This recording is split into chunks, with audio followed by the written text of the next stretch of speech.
la primavera florida, alegrándonos la vida, su esplendorosa mañana. Se despierta la gramilla, despereza su apatía, bebiendo la poesía que aletea por doquier. En un dulce amanecer, en mi valle de Punilla.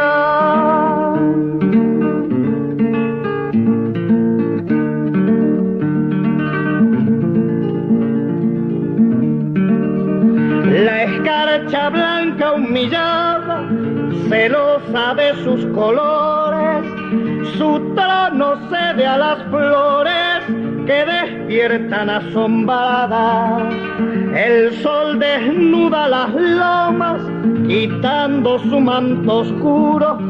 La primavera al conjuro de su derroche de verde le cambia el poncho y se pierde, despertando a las palomas.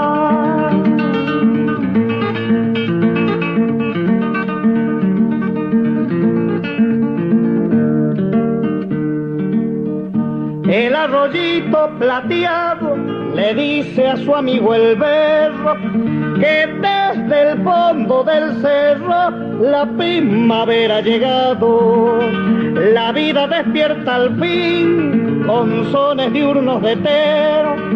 Se acuesta cuando el lucero le pide su canto al grillo y la perfuma el tomillo que moja el río Cosquín.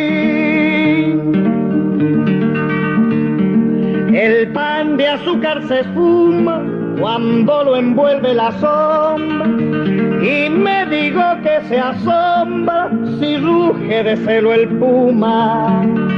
Parece de maravilla cuando retorna imponente, cuando el día dulcemente nos dice que van a hacer en un bello amanecer en mi valle de Punilla.